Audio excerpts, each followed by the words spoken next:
How's it going, tubers?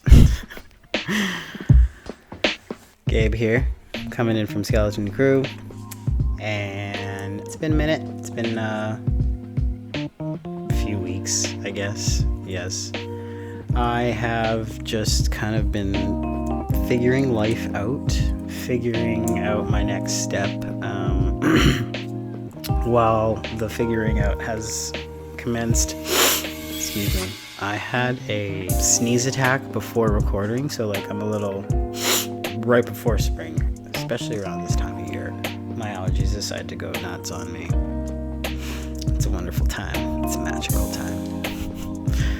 Anyway, I wanted to kind of like, I guess, reintroduce myself out into the interwebs and internets. So yes, I wanted to reintroduce myself, but like a little bit more in depth, I guess. You can call it Gabe Lore. Get to know Gabe before the transition, before the tattoos. So yeah, I thought it might be a nice idea for y'all to get to know me a little better. So without further ado, we'll dive right into the first couple chapters of Gabe Lore. There's lots. There's so much. But I guess I could start off by saying I am transgender male. I was born female biologically, and I didn't realize like the difference in gender until I was about like 4 or 5, and I think I went to kindergarten for the first time and I realized, okay, I'm not a boy, I'm a girl.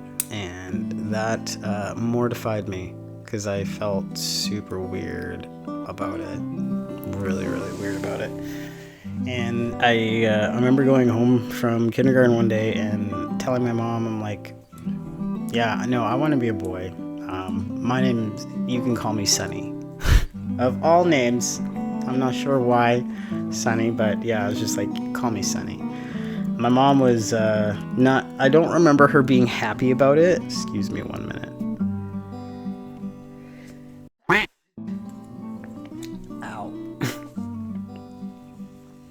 Ow. Whoops. I don't remember my mom being very happy about it. If I can remember correctly, I was forced to wear more dresses after that. And she told me that I wasn't a little boy, I was born a little girl, and this is how God made me. And, that was the end of it. Ever since then, I had wished that I was born a boy. But I kept that mostly to myself, and I knew that if I shared that outwardly again, I would get made fun of. I felt like I was getting made fun of a lot of the time already in my family, so I didn't want to be the butt end of another joke. Like, I know, like, me and my siblings and my family, we're all good now.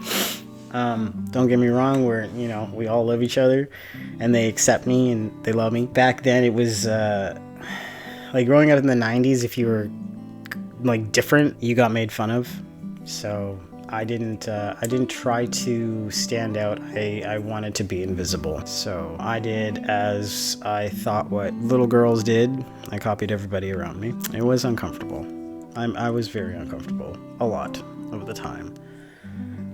But that's jumping miles into it. I guess. Okay, so I was born February 28, 1989 in Edmonton, Alberta. My mom named me Chelsea, Natasha, after a soap opera character that she was really into at the time. And my brothers and my sister and my sisters and my brothers got like really awesome names.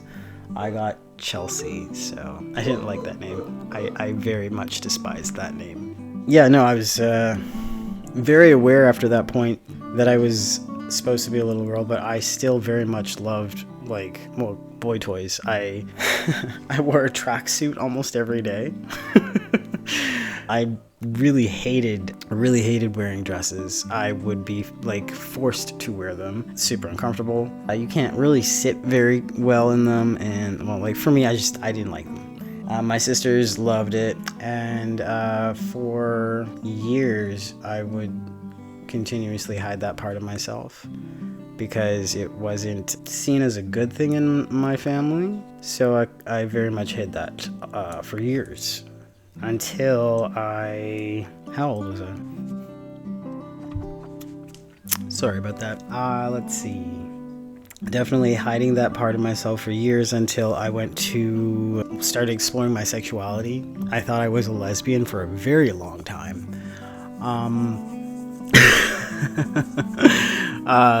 And then I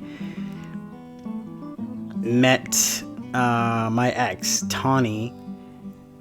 Her name was Tawny Cool. What a name, right? Tawny Cool. I thought it was really cool. It's still pretty awesome. I met her here in Edmonton, and we had decided to move to Vancouver, live out there for a bit. Long story short, with that relationship, we got to Vancouver. It didn't feel right for her, so she dumped me one night when we were laying in bed. I remember this very vividly. And I was just like, oh my god. Like, I was like, why are you breaking up with me now? And she's just like, I'm not into it, and I don't want to be with you, I don't love you. And I was like, cool. I mean, like, I wasn't saying cool, I was having like complete full out blown meltdown. And we had signed a year lease living with her cousin as well as her cousin's boyfriend. So it was a lot. I had to like kind of watch Tawny like just blossom and grow into this even more hot lesbian girl, and I was just like, oh my god. But mind you, I was finding myself too in the scene. I went to like a lot of the gay bars, a lot of the gay scene. The community still great out there, still super welcoming. It's just a great time in Vancouver. I had a great time in Vancouver. I mean, like, I was broke as a joke, but like I still had a great time. I met really awesome people out there, specifically Kay, who was pre-transition at the time, but I started watching his YouTube videos on his transition and his progression, and I was in awe. I was like, how have I not known about this? How like, just I'm so enthralled and just like super interested, because it really resonated with something within myself on like a weird, like just like a really core level. It just like pierced right through every layer that I had put up in defense of people. Just kind of, I was scared people were gonna find out, and it just shot through all of those layers, and I was like, wow. So met Kay, met his partner at the time. I believe Kay still lives out in Vancouver. Shout out Kay, hi, if you're watching this. So I moved from Vancouver to Calgary with my first fiance, deep relationship kind of deal. We dated for like 6-7 years, and I had this whole experience of knowing Kay was transitioning, watching their transition, and then like moving to Calgary, and like having this like just burning in the back of my mind like all the time. And I'm just thinking, okay, something is happening.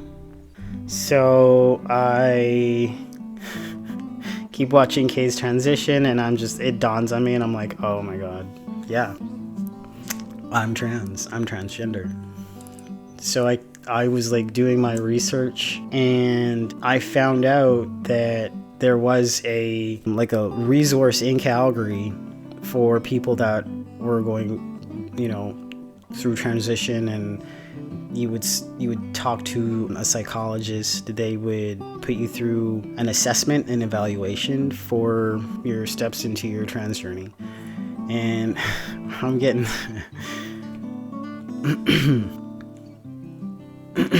sorry,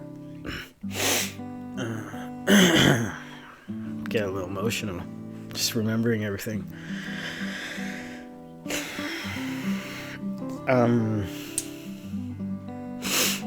I remember laying in bed with my ex, Katie. I just remember saying to her, I was like, I think I'm trans. Like, no, I'm transgender. And I made the decision to start my journey. I think was how I put it. I can't remember word for word how I said it, but I remember it was just like it was summertime, and she looks at me and she's like, "Oh, are you sure?" And I nodded and I said, "Yes, I am very sure." She was as supportive as she could have been at the time. She was open-minded to it, and she defended me to like she was loyal as she could have been. And granted, this was both new for us. She was down for it. You know what I mean? She was very supportive, very open-minded, and like I said, this is like the first couple chapters. That chapter is like later down the road. This is just like the prelogue of Gaylord. Gaylord. Gabe Lore. Oh my gosh. No, Katie's great. She's a little spitfire back then. I don't know what she's like too much like now. She'd probably just like tone down a little bit, but like back then in the day, she was she was a wild one. And I worshipped the ground she walked on. As corny as that sounds, like she was my entire universe, that girl. So during my transition, our relationship kind of took a back seat, unfortunately, and I could see her pulling away more and more and more, and I started putting more distance between us as well, because I was literally physically, mentally, and emotionally changing in front of her and myself. So much love and respect to Katie for going through what I put her through, and she was like wifey material. She still is. And that she was like my first real relationship, first love kind of deal. I fell head over heels in love with her, and I feel like she did love me back like that too. But we were just so young. We were so young. I like to say we kind of grew up in our 20s together, because I went from meeting Katie at like 21. I think I was 21. To us breaking it off completely when we were 27, I think. And that took its toll on me to get over. That, yeah. Still, it's still a little, like, hurts every now and again when I bring up memories, but there are also many good memories too. I did ask her to marry me. You did hear me right when I said engaged. I was engaged. That was the first time. There was another one. I'll tell you more about that later. And transitioning in Calgary brought me so much joy, so much heartache, so much emotion, and I met my best friend through it, actually, Jesse, who still lives in Calgary. And hi, Jesse. He's my best friend. He's my family, and I would do anything for that kid. I love you. And he's seen me, through it all. He was going through his transition as well. After Katie and I ended things, I'm not really gonna go into detail of how we ended things and all that stuff. Like I said, that's later down in the chapters. After Katie and I ended things, I met Jesse, and he and I have been friends ever since. That was how many years ago? Yeah, he my bestie. Let's see what other Gabe Lore. Okay. We're gonna go away from relationships, transitioning, how that has affected my life and other people's lives that are in my life. So transitioning doesn't stop for me anyway. I always feel like I'm constantly evolving, even when I think I'm just kind of stagnant. So I had so badly wanted to get my top surgery, but with the way things happened for me, I had my bottom surgery done first, meaning I don't mind talking about this, but this is pre-warning. I'm going to be talking about surgical stuff. It might get graphic, so I'm just pre-warning. This is purely for like educational purposes. So for anybody else who is out there who is, you know, watching other trans people and, you know, going through that trans journey of your own self, this is to help you. So back in 2015, 2014, in Alberta, Calgary, more specifically, majority of your healthcare costs is taken care of by the government of Alberta, meaning surgeries, doctor's appointments, getting prescriptions. Unfortunately, it doesn't cover the cost of paying for prescription drugs like testosterone or estrogen. Depending on your benefits and your health insurance, you have to pay for that yourself. But the government of Alberta will cover the cost of other important stuff for your trans journey. So for myself, I had to go to a psychologist and get assessed with gender dysphoria. Now, I don't remember the specific definition of gender dysphoria, but from what my memory serves and is telling me, gender dysphoria is when the individual does not feel they align with the body that they were born with. So for myself, I still feel that I was born in the wrong body. I still feel that I am supposed to be born male. So because of that, and a whole plethora of other questions that he asked me, don't ask me to tell you what they are because I don't remember. And I think for clinical reasons, y'all have to go through it and do it yourself. So I'm not gonna do that. But very important one was that after being diagnosed with gender dysphoria, I then got referred to an endocrinologist.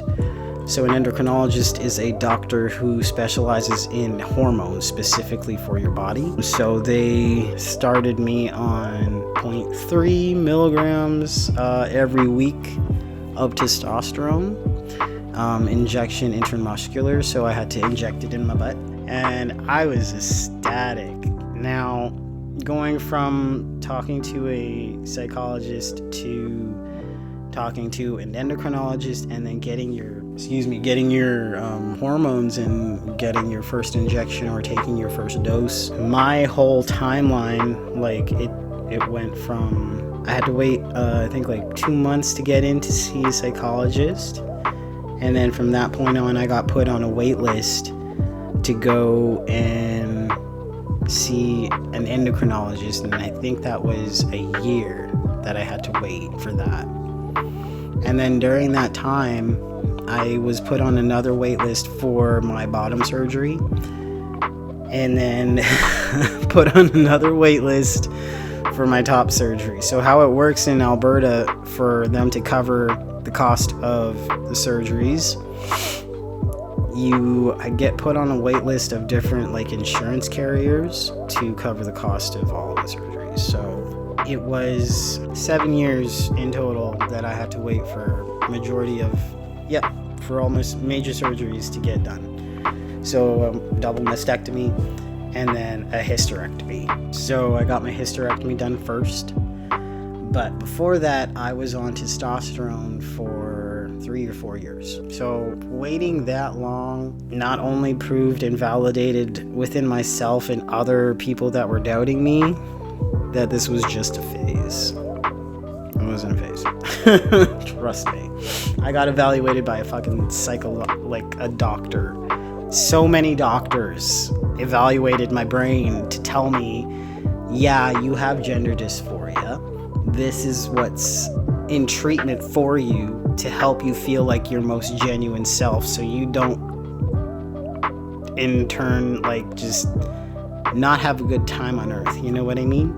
I'm putting that very, very nicely. So considering the fact that I did have to go through therapy and learn how to accept myself and learn how to talk to certain family members to help them educate themselves and be a little bit more open-minded. Now, during this whole timeline, I had been living in Calgary away from my family. My family lives in Edmonton. I'm in Edmonton now. It was very difficult for like my close immediate family to accept in a way, just because I was like I was Chelsea to them, and then came back as Gabriel to them, to everybody. So it was more of a shock for them. It's not like I just I left home and never visited. I did. I went back home and visited.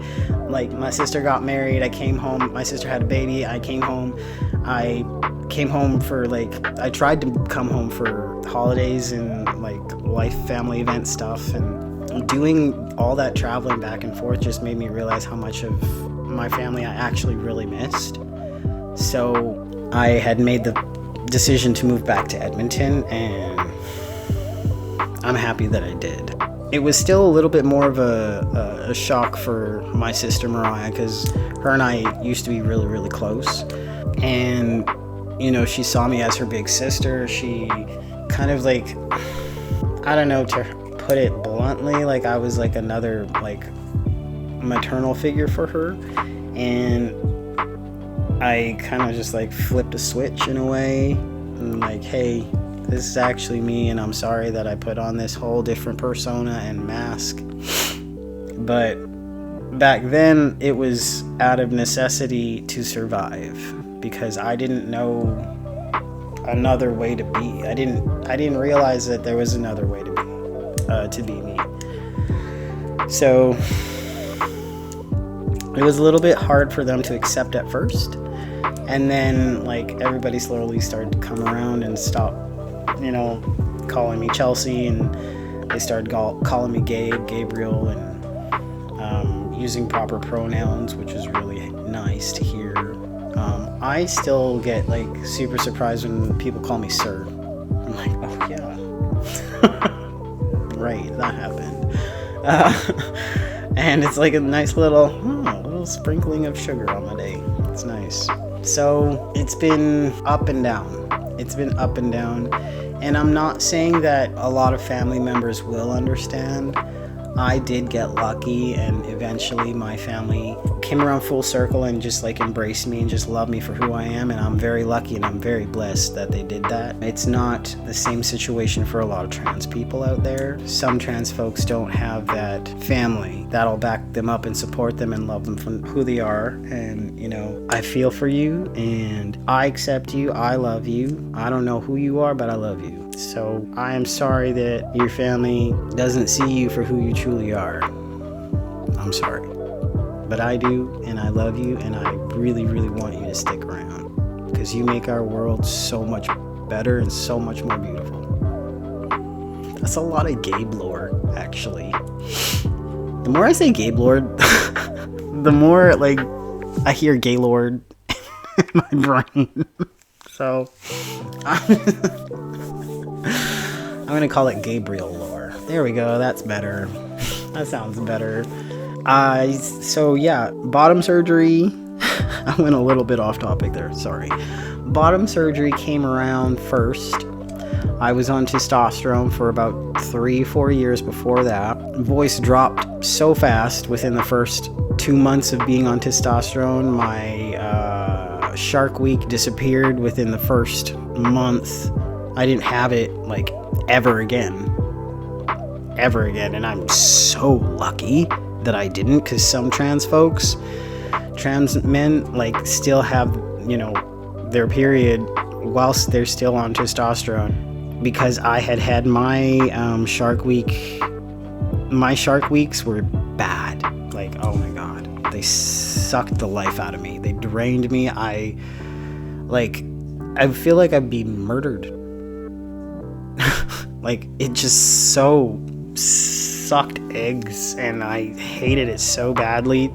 I was what they would refer to as a heavy flow, so I would have to get like those super heavy duty like pads, and I'd be on tampons as well, and I'd be changing them out like every like few hours, and it just sucked. I'd be so drained just because I would be bleeding all the time. So I feel for all the women and the non-binary folk and trans folk out there with vaginas, and you know, you all have to go through Shark Week. I'm so sorry. I will do everything and anything in my power to help y'all, honestly, because it's literally a bloodbath. So sorry, that went a little graphic there, but that's what, you know, you got to deal with. So luckily for me, that went away, and about 3 years later I went in for a radical hysterectomy. So what that means is they went in, and well, the doctor went in and just like snipped where the uterus would like be attached, and then he just like pulled it through. That's the radical part about it. I didn't have to have like the microscope, the holes in my lower abdomens. I didn't need that. So, but it still felt very painful when I came to. They asked me if I wanted to be awake during it, and I was like, what? No, I don't want to be awake while you operate on me.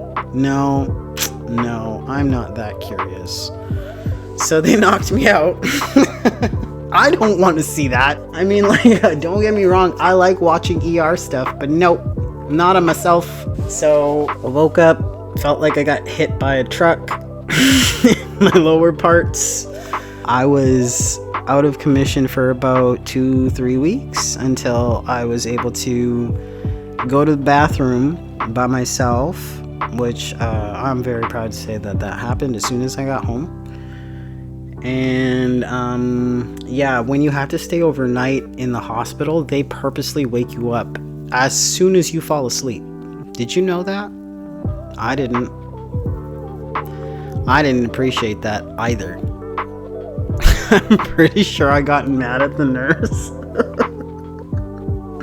because I was trying to sleep. Okay, like when you're in pain and all you want to do is just sleep, and you have like a nurse just like, are you awake?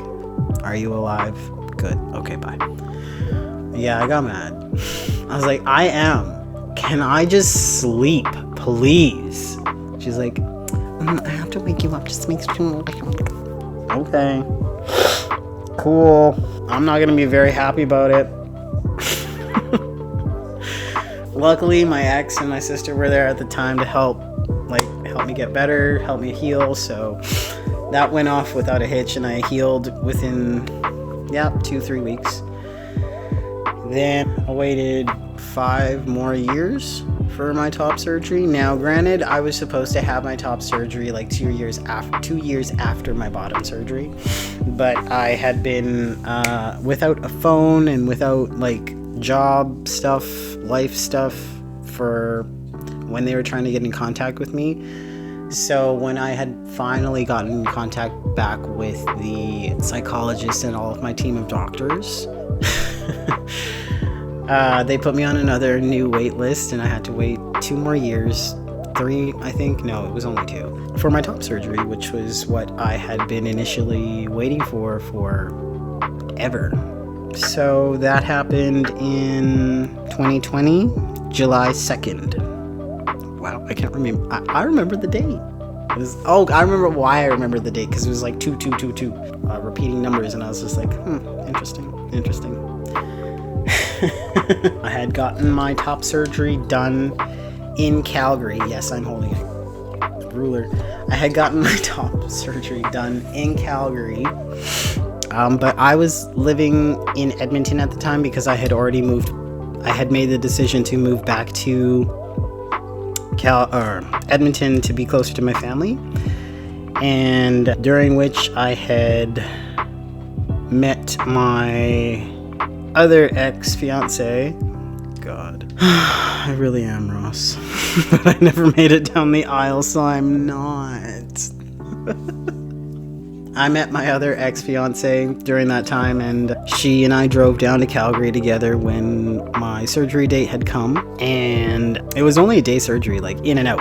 It was scheduled for 10:30 that morning, and I had wanted to get there. I wanted to get there at like 6:30, just in case. So I had made Hannah get up with me at like 4:30 in the morning, just so we could drive down to Calgary, make it there for 6. But like I woke up later, and I was already nervous and just like stressed out, and I was just like, yeah, no. Okay, we'll just like, I will drive down there. Hannah was supposed to drive down there and drive back, but like my nerves were just done, and I was like, I can't do this. I have to drive. I have to do something. So we get there at 8 o'clock, 8:30, and they immediately like just wheel me in. They're like, oh, you're here? Okay, yeah, let's go. Let's do this right now. It was like, by 8:30, I was in surgery. By I think like 9:45, I had come out. No, was it 9:45? I think it was like around 10:30. I don't remember exactly what time, but I remember us, like, it was still like morning time. I remember that. I was out of surgery around like 10:30 in the morning, and flat chested with just like tubes coming out of like my rib cages, like right in over here, just because like I had to have a double mastectomy. So I was a C cup naturally. I was a very curvy girl. I was very curvy. People in high school used to call me J-Lo, so that's another story. And yeah, so like I had to have the drainage tubes because I was a C cup. I had to have them in for about 4 or 5 days. They had called and asked like what the drainage situation was like, and it was like getting less and less, which was a good sign. So yeah, come back down Calgary and we'll take them out. So Hannah and I drove back down there, and just boop, no anesthetic at all. But like I couldn't feel anything. I can still feel a little bit. I can feel this part. I didn't have any feeling like right around this area. So like when they pulled out the tubes, I didn't feel shit. Now I do have like some feeling right here, and I'm getting a little bit of sensation in my nipples, which is good. But yeah, top surgery went off without a hitch, and I did get some designer nips. They're pretty nice. I can't feel anything, but they're nice. As soon as I get feeling back in my nipples, I think I might want to get them pierced. I don't know yet. We'll see. But that is, I feel like, enough Gabriel Lore for right now. There will be some more Gabriel Lore along the way. We'll get more into like jobs that I've had, the 2 times that I have been engaged, more stuff along the way. Introduce my dog child to you. He's sleeping. Just, yeah, y'all get to know me a little bit better, and hopefully I get to know you guys too. So please comment, like, share, and subscribe if you feel so kind and inclined to. It helps me out, and it lets me know that like this is reaching you guys, and helps in the algorithms. I'm not sure how they work, but apparently they do. So if you wouldn't mind, don't forget to hit that like button. Don't forget to hit the subscribe. And I hope y'all have a happy 420. Yeah, I'm about to go smoke some because I would very much like to smoke some. And that's some more Gabriel Lore for you. Your boy is a stoner. Anyway, I will see you in the next one, okay? Don't forget to love yourself today. If you can't love yourself today, then show some love to somebody else. Do a little random act of kindness stuff. You might be surprised. Okay, signing out. Gabe from Skeleton Crew. Have a great day, night, year, what have you. Bye, y'all.